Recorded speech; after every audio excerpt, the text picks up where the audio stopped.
لڑائی جھگڑے۔ ایک خیمے کے زائرین اپنے معلم سے جھگڑ رہے تھے۔ پتہ نہیں زیر بحث معاملہ کیا تھا، آیا کھانے پر جھگڑا تھا یا داموں پر۔ زائرین غصے میں بول رہے تھے، ان کے منہ سرخ تھے، آستینیں چڑھی ہوئی تھیں، ماتھوں پر تیوریاں، زبانیں چل رہی تھیں، منہ سے جھاگ نکل رہی تھی۔ معلم یوں پتھر بنا کھڑا جیسے بت ہو، اس کے چہرے پر خشونت تھی، بے حسی تھی، تضحیک تھی۔ اس جھگڑے کو دیکھ کر میں رک گیا۔ سعودی عرب کی سرزمین پر قدم رکھے مجھے 5 دن ہو چکے تھے۔ جدہ یا مکہ معظمہ کہیں بھی میں نے لڑائی بھڑائی کا منظر نہیں دیکھا تھا۔ اس منظر کو دیکھ کر حیرت ضرور ہوئی، لیکن اس میں خوشی کا عنصر بھی شامل تھا، غالباً اس لیے کہ میری داخلی کیفیت اس سے ہم آہنگ تھی۔ کافی دیر میں وہاں کھڑا دیکھتا رہا، پھر آگے چل پڑا۔ چند ایک قدم کے بعد کچھ لوگ ایک خیمے کے سامنے کیو میں کھڑے ایک دوسرے سے الجھ رہے تھے۔ دیکھتے ہی دیکھتے ایک زائر نے دوسرے زائر کو بازو سے پکڑ کر اپنی طرف کھینچا۔ اس نے کھینچنے والے کو دھکا دیا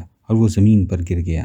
اس پر 4 زائر دھکا دینے والے پر پل پڑے، کیونکہ ساری قطار گڈمڈ ہو گئی، جیسے سانپ نے کنڈلی مار دی ہو۔ وہ چیخ رہے تھے، چلا رہے تھے، ایک دوسرے کو مکے دکھا رہے تھے۔ دفعتاً میری نگاہ اس خیمے پر پڑی جس کے سامنے ہنگامہ ہو رہا تھا۔ وہ ایک چھوٹا سا خیمہ تھا جس پر بیت الخلا کی تختی لگی ہوئی تھی۔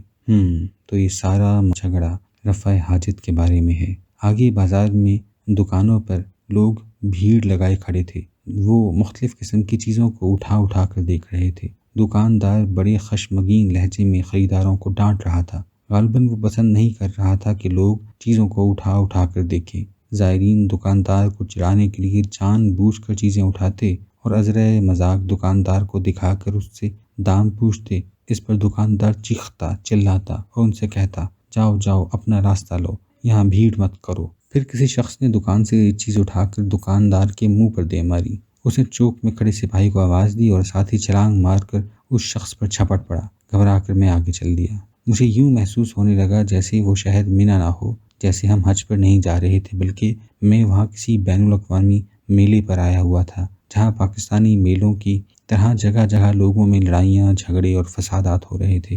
اور ان جھگڑوں اور ہاتھا پائیوں کو دیکھ دیکھ کر میرے دل کا اضطراب اور بڑھ گیا تھا۔ قریب ہی ایک چائے کا سٹال دیکھ کر میں وہاں رک گیا۔ ایک پیالہ چائے، میں نے اشارے سے سٹال والے سے کہا اور پھر کرسی اٹھا کر ایک کونے میں جا بیٹھا۔ وہاں پہلے سے ہی ایک بڑے میاں بیٹھے ہوئے تھے۔